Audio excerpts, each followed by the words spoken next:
We are now just a matter of days away, I guess, at this point, from the UFC bantamweight title going back up for grabs. My guest today, of course, the great Aljamain Sterling. Aljo, what's going on? How are you? I'm doing well. Just enjoying Las Vegas and getting ready for training later today. I got a good sparring session coming up and getting ready for the fight. Absolutely. You've been a bit of a traveling man. I know you were out in Vegas. You were back home in New York. Now you're back in Vegas. How has that been with this training camp? It's been good, kind of getting the best of both worlds, especially when it comes to a PT standpoint. So that's been pretty helpful in maintaining, making sure my body is up to par. When I'm back home, I really don't do much of anything. And it's good to be able to take advantage of that and kind of treat myself like a high-level athlete should be treated.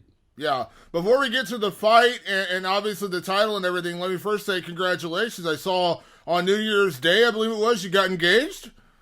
Oh, yes. Thank you. Thank you. That was actually our anniversary. So I figured why not just keep it kind of the same since it was something I was planning for a while and it just happened to just be the right time. Now, have you guys set a date yet? Like, are you in the midst of wedding planning yet? No, not yet. Everything's still kind of crazy. I think we're on the fence about everything because of COVID. We want to make sure we can have an actual good attendance of friends and family, training partners, and things like that. So I think we're going to be just pushing it back to 2023 and just kind of just waiting for that. So Yeah. things up again. Yeah, I can imagine putting on a wedding right now. You don't even think about that. Like, that's like, you don't want to do a wedding without your friends and family there. And right now it's so insane. Like, with travel and everything else, I'm sure that would be a nightmare. Yeah, for sure. So hopefully things are back to humanly normal and we can go on with our lives like the way we used to. Yeah. So now we spoke a couple of months ago when the fight was originally scheduled, and of course it got pushed back now till March. I know there was a little bit, at least what I've seen online, a little bit of frustration. Kind of walk me through like what that's been like for you, because when we spoke, you were already kind of deep in training camp. You were gearing up for the fight, and then it gets canceled, gets delayed till now, and obviously 3 months difference. I mean, that's a training camp stop start. Like, I imagine it's not fun. No, it's definitely not fun, especially when you're cutting weight, getting your body to kind of acclimate to a certain amount of weight walking around. This way, when you rehydrate, it's something your body's familiar with. And of course, the training, the time that you put in.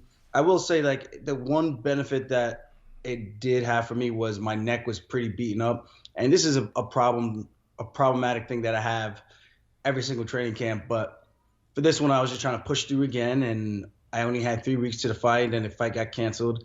And I was willing to deal with the pain just to get through it and seize the opportunity. It's not very often you get these chances, and I just didn't want this to get taken away from me because this guy decides to pull out of the fight. It's 'cause you never know, man. Sometimes you don't know what the boss man or the company is going to do. So I was pretty bummed out about that. But here we are again. I think he just needed more time to prepare. He might have been a little worried about something. From what I'm understanding, these personal issues that he pulled out for aren't the case, and it's more like lack of confidence going into the fight with his training. Yeah. With that being said, I'll ask you before I get to that, how is your neck feeling now? It's a lot better. Like I said, it happens every training camp. It flares up, and it keeps me from being able to rotate fully to one side, which is always the left. It's a lot tighter on this side. But it's nowhere near as bad as it was for the last training camp when things were coming to a close and then the fight got canceled. So I was dealing with a lot more pain back then, and we were going to go see a spine specialist, which we might have to do after this fight anyway, because like I said, this happens every time, and it's getting to the point where it's pretty unbearable when it flares up. Yeah. You told me something similar with the wrist injury. It was something you had dealt with for a long time, and just eventually you got to deal with it. Like, because you've been an athlete, you've been a wrestler and a martial artist for so long, like, it's just your body just takes a lot of damage. It just kind of piles up, right? Yeah, it does. This is the price of the game. Everybody sees the glitz and glamour of winning and being on top, and no one sees the pain and the issues that we deal with on a constant day-to-day basis. So here I am, man, another injury. I mean, this is something that's been going on since college, so it's chronic. There's not much I could do about it. The wrist injury was another thing, and I still don't have all my mobility in my wrist, which sucks. I don't think I'm ever going to get that back. and I'm contemplating getting another surgery on that as well. So it's rough being an athlete, man. The good thing I can say is that at least I'm winning, so I'm winning at a limited percentage of my capabilities, then it's all good, but things can always be better.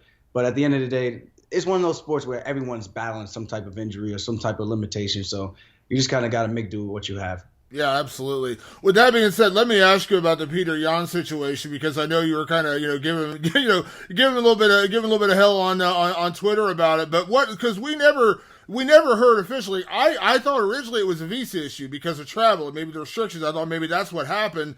Then it came out it wasn't that. It was just personal reasons. We never heard of. So again, I know you're not hanging out with Petr Yan, but what did you hear was the actual reason for that fight being pushed back 3 months? I think his manager, Danny Rubenstein, did some interview saying, and pretty much alluded to that he didn't have the proper training. He didn't have the training partners or his coaches to kind of oversee everything that he was doing or something like that. He's at an American Top Team now. I heard so many different reasons. I heard his newborn son or kid, I don't know if it was a boy or girl, had COVID, which is understandable, but at the same time, COVID will pass, and I get it. But if it's not like a life complication issue, then I can't really justify the means of pulling out of a fight. The same way, it's like you sign a contract to sign up for a date, you sign a contract to sign up for the date. Unless you get injured to the point where you need a surgery or something, that should be the only reason why you're pulling out of the fight. If you're just backing out because you don't feel quite ready, that's I think it's kind of weak, man, because we had the same amount of time to prepare. So the fact that you didn't do the right things and I did, I don't think that should fall on my shoulders. That's something you got to deal with. It's like, I'm not ready this time, but give me a little bit more time and I'll be more prepared. So I don't know.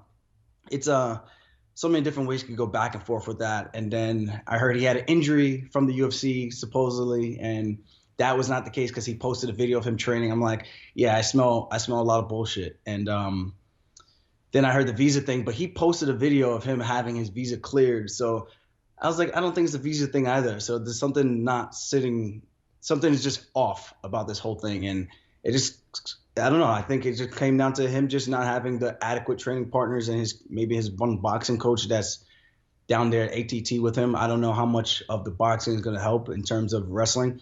I hope his boxing coach can help him get off of his back. But we'll see, it's an interesting situation, and only Petr Yan knows why he actually pulled out. I even DM'd him. I was like, bro, the UFC told me you're injured. Here you are posting videos, and I kind of gave him one of those emojis with like the flat eyes, just kind of like, what are you doing? Like, this makes no sense. And then he said he really wants to fight me, and we will fight. And I was like, all right, I really want to fight you too. And hopefully we could actually make this happen, and no more running, no more pull out Pete's allowed. Kind of a two-part question following up on that. Does it make you angry, that the fight got to listen? Injuries are part of the sport, so I understand if you really did get injured, that's part of the sport. It happens, and you move on, and obviously you got the fight rescheduled. But does it make you angry that you still really don't know what it is? But on the flip side of that, do you feel like maybe it gives you a bit of a mental advantage if that was the case? If he felt like he couldn't get adequately prepared for you, and he had to, move to American Top Team and change training camps and things like that, in a weird way, does that give you a bit of a mental edge over him, knowing that he's kind of thinking that much about facing you?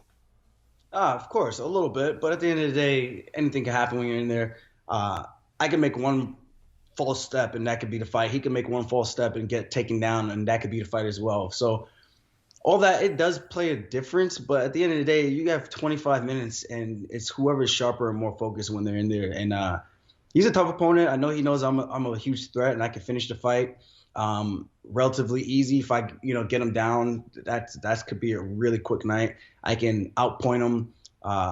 Definitely, I see his way of winning is just he needs a finish. I can't really see how, and it has to be him catching me type of thing. And I think I'm pretty elusive, man. I'm pretty hard to hit in there. So I do feel like I'm in a good spot mentally.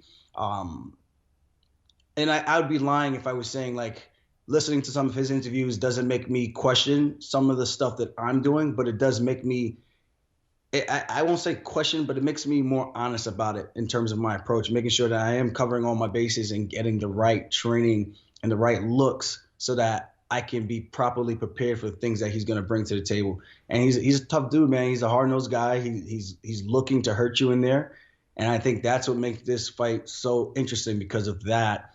I think I can use that to my advantage. I think this game is going to be a lot about patience. And when there's time to strike, I got to just really just push the pace and hammer him when I can hammer him. Yeah. Now, we talked, last year when you got the fight with Corey, and a lot of people said, hey, you should have gotten the title shot against Yan then, and that seemed like the perfect fight to make to determine a new champion once Cejudo was retired, and they moved on to Jose Aldo. It is what it is. You went out and you tapped out Corey, and obviously he got the win over Aldo, became champion, but there's still this question of legitimacy with the title because he hasn't gone through that kind of murderer's row of the bantamweight division. Now, absolutely nothing against Jose Aldo. He's a legend. Obviously, got a big win over Chito Vera. Kudos to him on that. But I'm still not sure that Jose Aldo of now is the Jose Aldo of old, of, the legendary, featherweight champion that he was.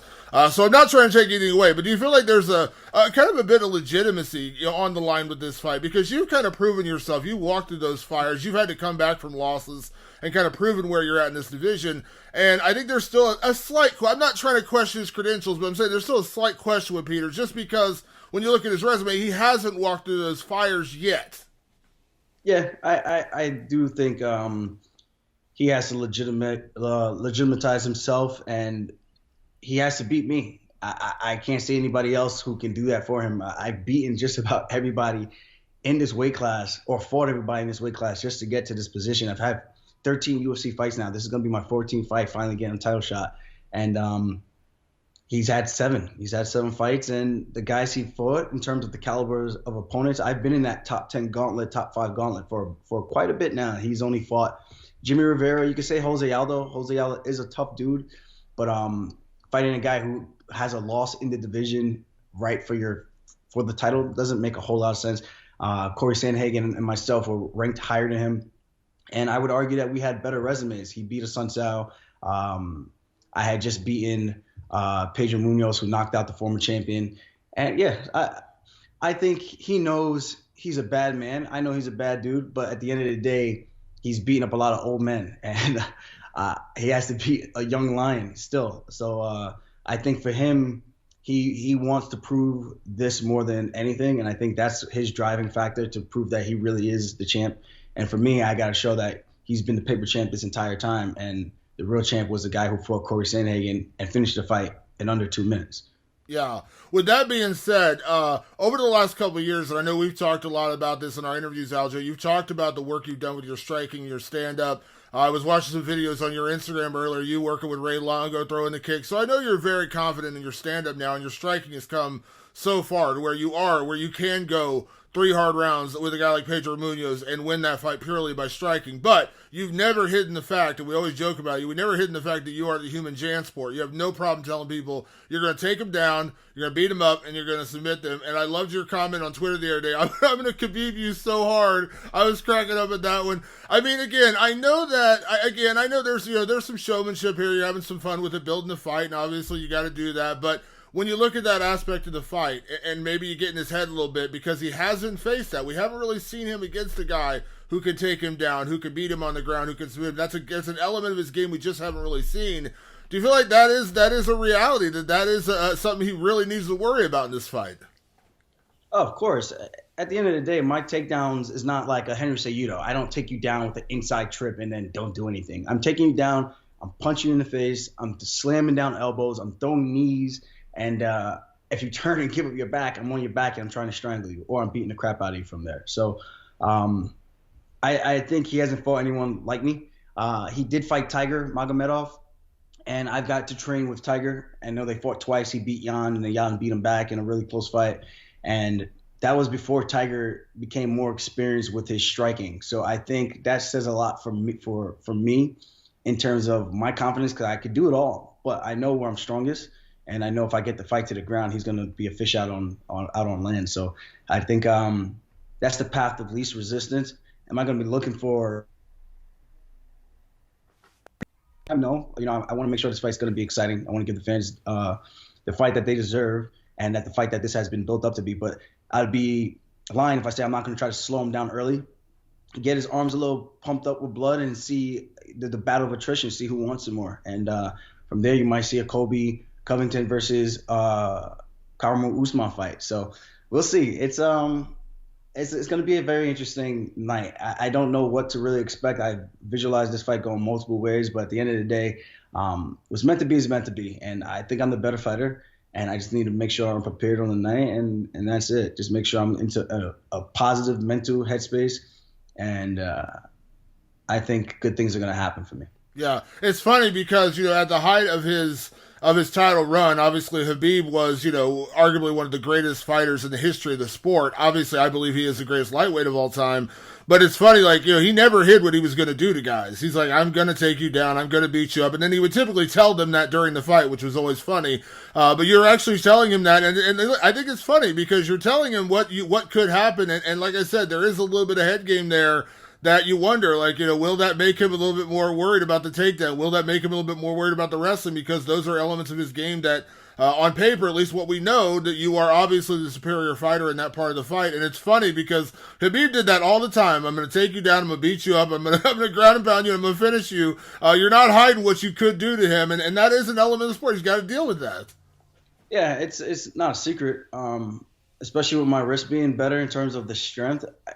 Anybody I get down, watch my previous fights. It's a bad night for any of those guys, especially if I can get to a dominant position where I can land some serious ground and pound. So I'm comfortable wherever this fight goes. At the end of the day, I'm going to take him down. I'm going to smash him, and that's really it. And not to rip off Khabib, but I've been doing it just as long. Khabib might have done it better. People might know him a little bit more for it, but I'm just as good in that position. So I like to think I am the Khabib of my division. And you can ask any of these guys. I've gone with Tiger Magomedov. I've gone with Timur Valiev. I've gone with all these guys who are good grapplers, Askarov, Cody Stamen. I train with all these guys, and I let them, do the talking for me. But at the end of the day, I've had really good training sessions, and I know my capabilities and my skill set. So I'm comfortable with my skin. I just, like I said, just got to make sure I'm ready. I'm fired up. I'm sharp, and I'm dialed in. As long as I don't make a silly mistake with shooting from too far again, which I don't think will happen ever again. That's a one-time fluke and a very emotional fight for me. And I've learned a ton from that. So that one blip in my performance, I think has shown that I learned that we're not all invincible. And Petr Yan, hands on him, and I can take him down. If I can take down some of these guys, these other Dagestani wrestlers, I'm pretty sure I could get Petr Yan down. Yeah. You, as I said, you've kind of walked through the fire in your UFC career. I remember when we talked when you were going into free agency for the first time, when you were coming to the end of your UFC contract, and you had a lot of talk about what the future was going to be for you. You were kind of one of the young guns in the division coming up, and you've had to go through a couple losses and deal with that, and you've had the big wins. But what, at this point, and I'll kind of close out on this, at what point now, what would it mean to you now to become UFC champion? It would mean everything. First Jamaican UFC champion, the guy to hold the belt. I think it would make headways for just people in my hometown, Uniondale, SUNY Cortland, SUNY Mooresville, where I wrestled at as well. And just all the work that I've put in and never, ever actually winning anything in wrestling. I've won tournaments, but I've never won the biggest one, the nationals or the county tournament to go to states. I've always came up short, always been ranked in the state, and been ranked number 1 in the nation before. Came up short, took 4th, took 6th, doubting myself and my abilities and not realizing I was good enough to do these things. But a couple of things with the mental game, it really teaches you a lot about yourself, those losses. And winning the belt would just be everything. It would change my life. It would change everything, so a lot of opportunities, and those are the things that I see. And in order to get there, I got to want it, and I got to want it more than this guy. Absolutely. Aljamain, thank you so much for taking the time. Obviously, have a good rest of your training camp. Really appreciate taking the time. Best of luck in the title fight. Hopefully next time we speak, I'll be calling you champ, right? That would be nice. Nice to speak to it. Appreciate it, Aljo. Talk to you soon, buddy. Thank you. All right, bye-bye.